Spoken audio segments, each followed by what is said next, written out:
Elezioni politiche alle 20, il termine ultimo per la presentazione delle liste per Camera e Senato, tra big calati dall'alto ed esclusi, la campagna elettorale prende il via da domani tra i malumori. Trattative, scontri, veleni e cambi in corsa. Stasera alle 21:15 torna a ring la battaglia dei candidati e le promesse di una campagna elettorale che si annuncia di fuoco. Protesta per il ritardo dei documenti e le condizioni di vita nell'albergo dove sono ospitati i migranti in corteo per strada 90 Padovana, tensione in mattinata. Commozione e dolore per la tragica fine della 29enne di Albignasego, morta dopo essere precipitata in un burrone durante un'escursione con il marito. Nel garage di casa gli hanno trovato quasi 6 quintali di lettere mai recapitate. Denunciato un 56enne postino in servizio a Vicenza, aveva cominciato nel 2010. Carnevale di Venezia tra feste e polemiche dopo il caos ai varchi, ma il sindaco Luigi Brugnaro attacca chi protesta. Sempre i soliti vadano a vivere in campagna. In un ospedale del Veronese avviata per la prima volta sull'uomo la sperimentazione di un farmaco innovativo contro il tumore al fegato. Si tratta di un vaccino creato per indurre una risposta immunitaria. Buonasera e ben ritrovati con l'edizione del Veneto dei telegiornali di Antenna 3. In apertura la politica verso le elezioni del 4 marzo alle 20, tra un'ora dunque il termine per la presentazione delle liste. In casa Partito Democratico non mancano i malumori, una cosa normale, dice il segretario del PD Veneto Alessandro Bisato, lui stesso tra i candidati al Senato. Ancora un'ora e poi chiuderanno definitivamente le liste per le politiche del 4 marzo. In casa PD non mancano i malumori, non certo nascosti ieri durante l'esecutivo regionale di Padova. Insoddisfazione soprattutto tra i fedeli di Emiliano ed Orlando per quelli che vengono definiti nomi calati dall'alto.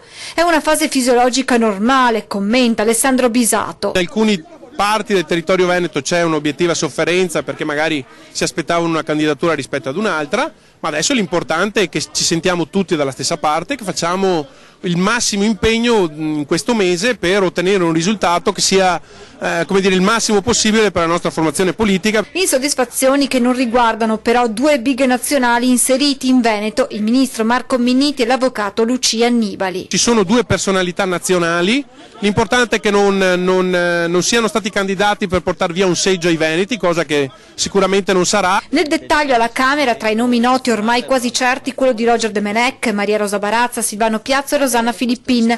Al Senato Laura Puppato, Daniela Sbrollini e Pierpaolo Baretta. Non passano poi certo inosservate alcune esclusioni eccellenti come quella di Simonetta Rubinato e Floriana Casellato. Questa dunque è la situazione all'interno del centro-sinistra. Andiamo ora in casa centro-destra per vedere come sono andate le cose. Penso che queste liste siano state fatte dopo aver consultato i segretari provinciali, aver dato dei giudizi e delle indicazioni e naturalmente la parola finale e gli ultimi ritocchi li ha fatti un certo Matteo Salvini. Gian Antonio Darè mette così la parola fine alle polemiche che hanno accompagnato la presentazione delle liste per le politiche del 4 marzo. Molti nomi che rappresentano il territorio, spiega come i segretari provinciali, vedi Dimitri Coin, tanti amministratori comunali come Marica Fantuz, diversi giovani e numerose donne, tutti con una missione. Questi candidati dovranno capire che se eletti dovranno lavorare e lottare per portare quell'autonomia che il popolo cerca. In casa Forza Italia molti nomi illustri ormai quasi certi come Renato Brunetta alla Camera e Antonio De Poli, Niccolò Ghedini al Senato. È stata data attenzione ai segretari provinciali, per cui ci ritroveremo sicuramente gente come Dario Bond, Bendinelli, Cortellazzo e altri che hanno lavorato per il territorio nelle liste, questo è importante, e poi sicuramente gli altri big nazionali da Brunetta, Ghedini a tutti quelli che ben rappresentano il Veneto. Penso che sia stato un ottimo risultato, ripeto, fatto di sinergia tra regionale, provinciale e nazionale, e quello è il meglio che potevamo attenderci sul territorio e l'abbiamo ottenuto. Corsa in solitaria per il Movimento 5 Stelle che ha candidato nomi della società civile, delle associazioni, e a sorpresa spunta anche un volto legato ai risparmiatori traditi dalle popolari venete. C'è anche il nome di Andrea Armand tra i candidati 5 Stelle per le prossime elezioni del 4 marzo. L'avvocato di Valdobbiadene, uno dei volti dell'associazione Don Torta, è stato scelto proprio per dare rappresentanza al popolo dei risparmiatori di Veneto Banca e Popolare Vicenza, ma in genere per tutti i risparmiatori truffati dalle banche. Noi vogliamo aiutare le persone che sono state truffate dalle banche, vogliamo risarcirli attraverso il fondo interbancario delle banche o attraverso la quota che Banca d'Italia dà ogni anno alle banche stesse. E Armand è una persona che ha la capacità, la coerenza, la trasparenza per fare veramente bene in Parlamento e aiutare i cittadini trevigiani e veneti a poter essere finalmente risarciti. Con Armand, tra gli altri volti noti del territorio, ci sarà Franco Storer, presidente di Casa Artigiani Veneto, che correrà per il Senato nel collegio Treviso-Belluno. All'uninominale di Venezia candidato Enrico Schenato, rappresentante regionale di Veneto Altro Consumo, associazione di consumatori, e inoltre magistrato onorario e avvocato. A Padova per il Senato corre con i pentastellati il direttore del Conservatorio Pollini, Leopoldo Almerlini, mentre per la Camera nel collegio di Bassano la quota rosa è per Sabrina Fanton, già candidata al bilancio per il comune di Sandrigo, che l'anno scorso ha visto sconfitta la lista pentastellata. Non che anche all'interno di questo movimento non ci siano stati mal di pancia, come per il Collegio Veneto 2, per la Camera, dove è stata cancellata la candidatura di Geodem Andreetta, sul quale nei giorni scorsi erano scoppiate le polemiche in merito alla sua passata attività di gestore di un hotel che ospitava i profughi. Movimento 5 Stelle con nomi nuovi e riconferme, come Federico D'Inca alla Camera in quota proporzionale, che risponde così a chi li accusa di scarsa esperienza. Siamo preparati, vi sono molte persone che sono gli uscenti e che torneranno in Parlamento, e vicino a noi vi sono giovani molto capaci, vi sono persone della società civile che hanno esperienza di lavoro importante e hanno competenze e capacità. Risolleveremo il Paese insieme. Lasciamo la politica per occuparci della protesta andata in scena questa mattina a Noventa Padovana da parte dei migranti ospitati da 2 anni in un albergo. Vogliono documenti e la possibilità di lavorare. Trattativa aperta con il sindaco.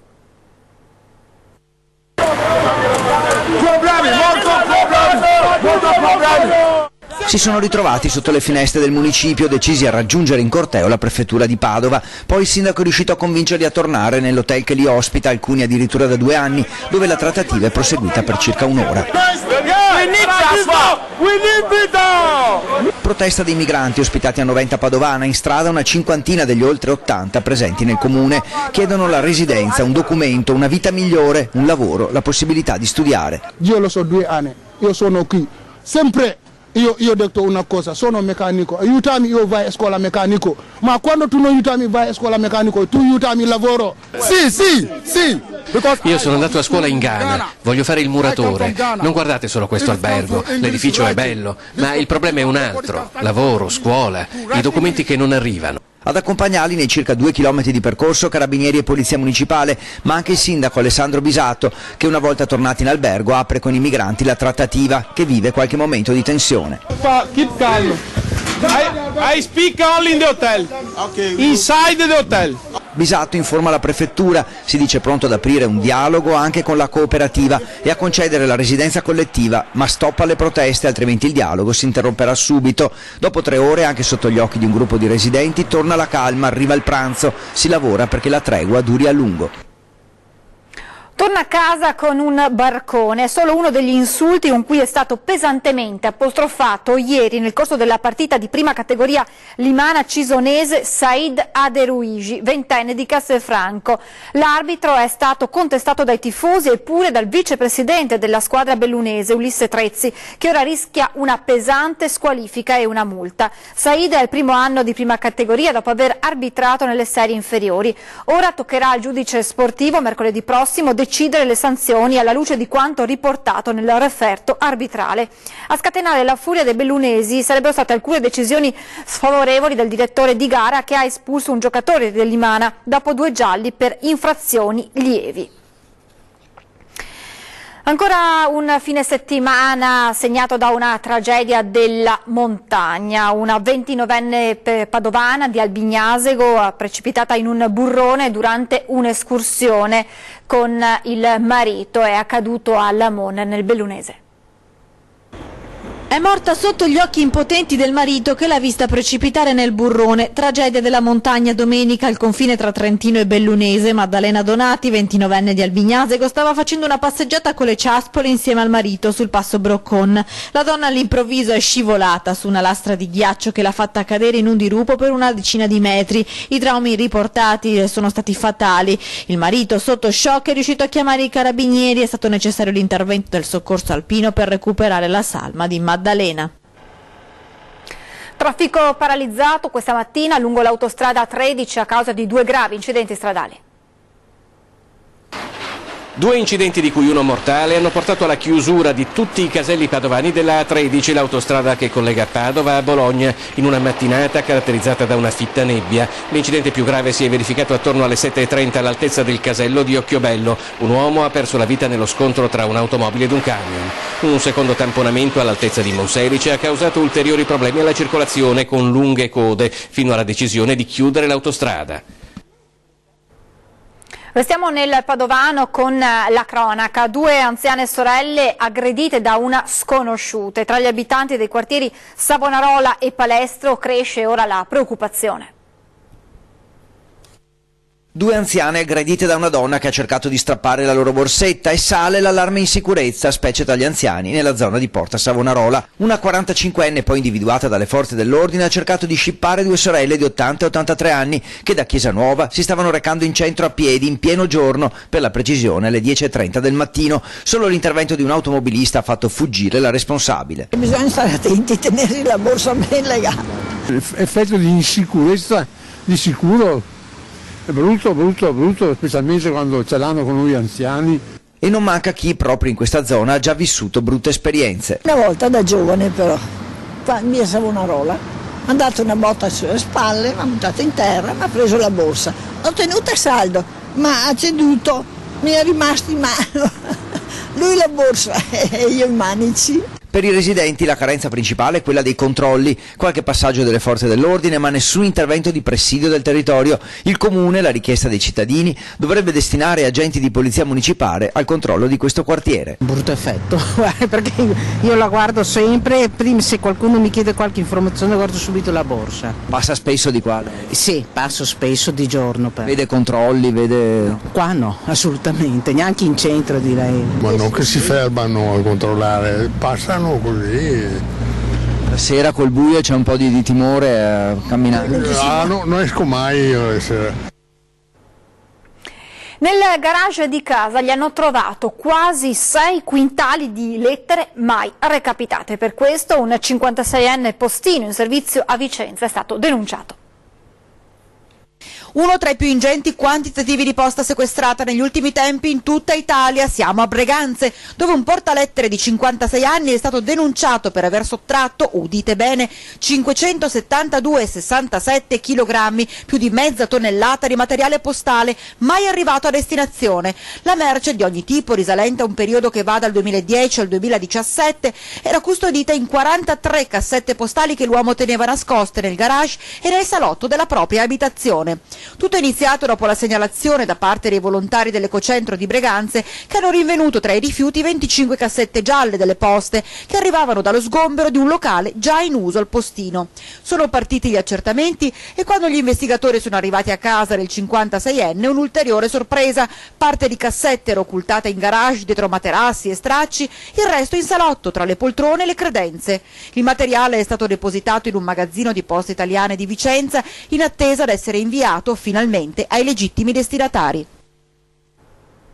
Torniamo alla politica, abbiamo ampiamente parlato della chiusura delle liste per le politiche del 4 marzo. Ebbene, arriva ora la notizia che il sito del Partito Democratico Veneto è rimasto irraggiungibile per circa 36 ore, tornando visibile solo nel tardo pomeriggio di oggi, proprio in concomitanza con la presentazione delle liste, a causa probabilmente di un attacco hacker.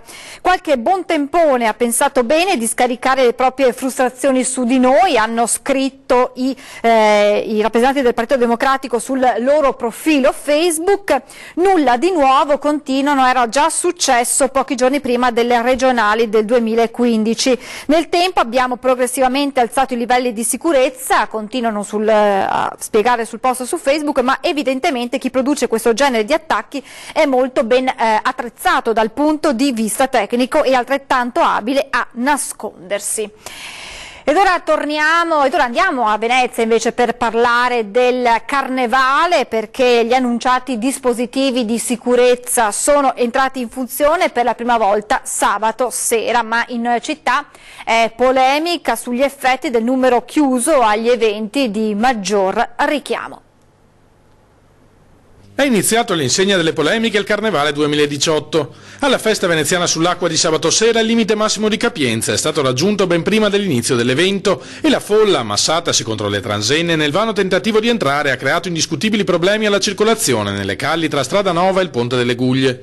Il dispositivo di sicurezza però ha retto, anche se lo stesso questore Danilo Gagliardi ammette che qualche problema c'è stato. C'è stato sicuramente un po' di affollamento, ma affineremo per il futuro determinate altre circostanze. Nel pomeriggio una riunione tecnica ha analizzato l'accaduto per capire quali parti della macchina hanno bisogno di essere oliate. Per evidenziare ciò che non ha funzionato perfettamente e poter immaginare, riportato su Piazza San Marco, i correttivi che potranno essere adottati per avere un risultato più soddisfacente. Minimizza invece il sindaco Luigi Brugnaro, secondo cui a polemizzare sono sempre i soliti noti. È da quando sono piccolo che durante il Carnevale ci sono momenti di affollamento, fa presente: se uno non vuole la confusione vada a abitare in campagna come ho fatto io. Gli eventi sono stati gestiti bene, con misure di sicurezza mai applicate prima. Abbiamo spiegato alle persone prima dell'evento addirittura le vie di fuga, quali sono i sistemi di sicurezza eccetera, per cui anzi proprio è passata un'informazione, sembra abbastanza invidiosa, forse qualcuno vorrebbe il Carnevale di Venezia, invece ce lo teniamo noi e ce lo teniamo ben stretto. Siamo contenti e posso dire ci siamo anche divertiti, come Batman. Riflettori puntati ora sul volo dell'Angelo di domenica in piazza San Marco, anticipato alle 11 per agevolare i visitatori che pernottano in città e disincentivare la massiccia presenza di turisti mordi e fuggi. Mercoledì verrà stabilito ufficialmente il limite massimo di partecipanti all'evento, che sarà intorno alle 20.000 persone, di gran lunga inferiore a quello delle passate edizioni. Troviamo i giusti numeri in maniera tale che chi viene a vedere stia anche comodo. Non si può, come tutti anche gli spettacoli, no? Se vai a vedere Vasco Rossi, a un certo momento non resta più e non vendono più biglietti, no? C'è un momento di esaurimento. Noi questi spettacoli li facciamo gratis per tutti, perché le persone, i turisti che vengono qui, le persone che amano la città, è giusto che la vivano nel migliore dei modi. E a proposito di Carnevale, sono state scelte le 12 Marie per la Kermesse 2018. Sabato 3 febbraio ci sarà la loro presentazione al pubblico con il tradizionale corteo da San Pietro in Castella a Piazza San Marco, ed è iniziata così la corsa all'ambito titolo di Maria dell'anno 2018 per succedere ad Elisa Costantini, la 19enne di Burano, che proprio per aver vinto il concorso lo scorso anno, domenica 4 febbraio sarà la protagonista del volo dell'Angelo, lanciandosi dal campanile di San Marco. Le 12 ragazze selezionate, residenti della città metropolitana e di un'età compresa tra i 18 e i 28 anni. Adesso ci fermiamo per qualche minuto di pubblicità, tra poco.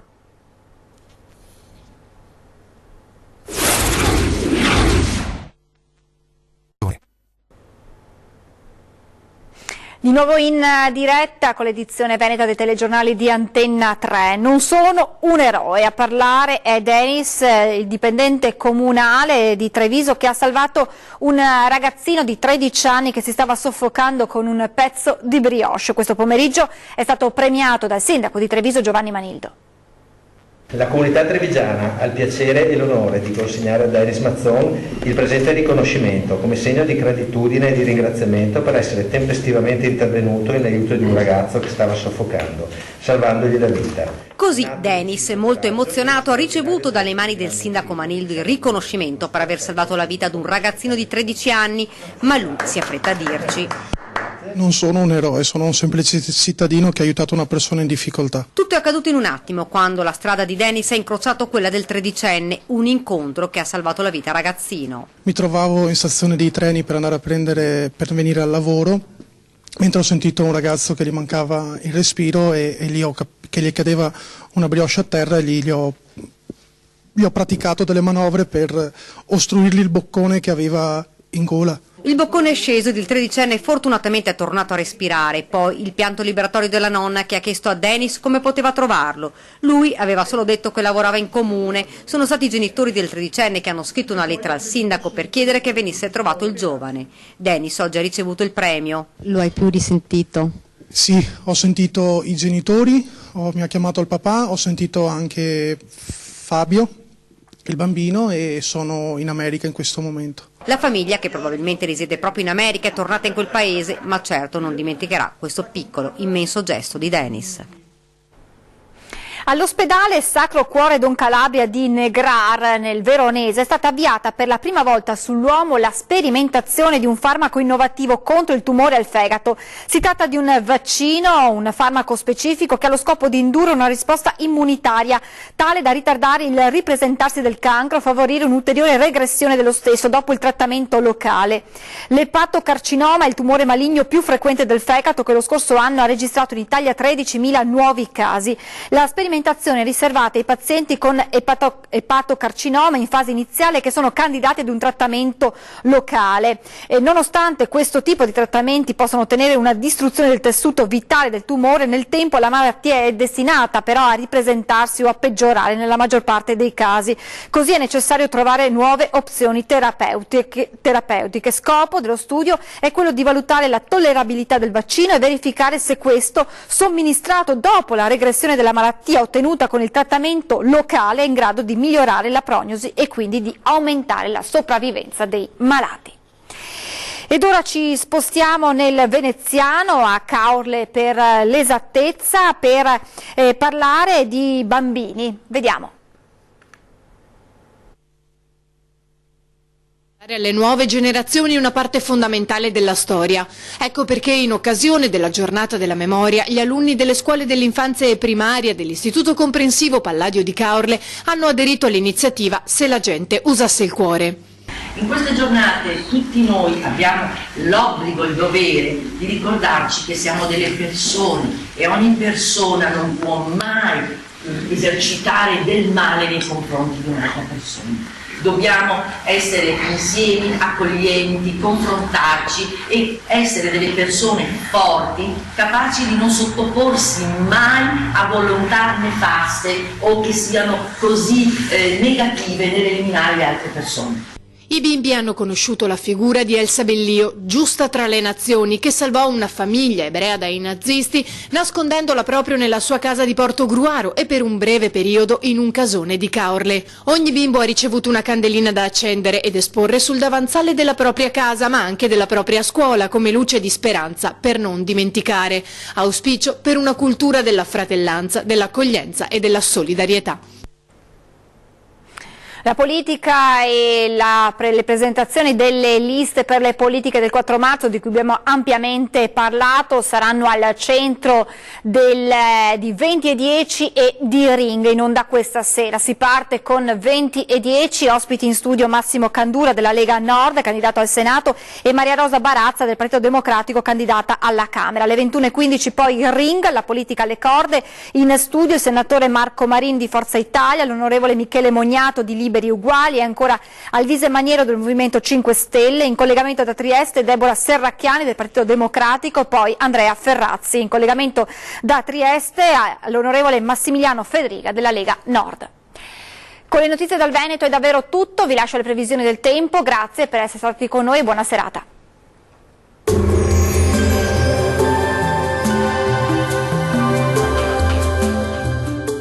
Termoidraulica Susin. Se compri una caldaia, in omaggio il condizionatore. Termoidraulica Susin a 0 branco. Alta pressione sempre presente sull'Italia, tempo stabile sul Triveneto, ma dobbiamo aspettarci un'altra giornata piuttosto nebbiosa. Vediamo il dettaglio. Sul Veneto, come detto, alta pressione e dunque tempo stabile, ma anche frequenti riduzioni della visibilità, con nebbie solo in parziale sollevamento col passare delle ore. Più spazi soleggiati possibili sul Bellunese. Le temperature massime saranno comprese tra 4 e 8 gradi, valori minimi tra 1 e 5 gradi circa. Spostiamoci ora a vedere che tempo farà sul Friuli Venezia Giulia. Anche qui foschie, nebbie e nubi basse sulle pianure centro-meridionali, spesso persistenti per tutto l'arco della giornata. Qualche spazio soleggiato in più sui monti. Le temperature massime si attesteranno sui 7 gradi, valori minimi compresi tra 4 e 5 gradi circa.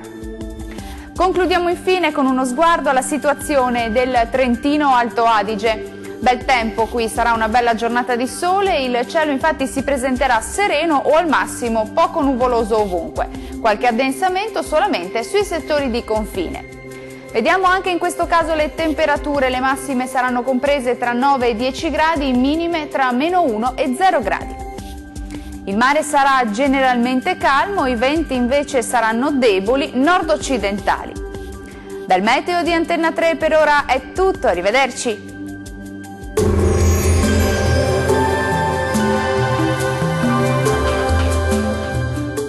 Termoidraulica Susin. Se compri una caldaia, in omaggio il condizionatore. Termoidraulica Susin a 0 branco.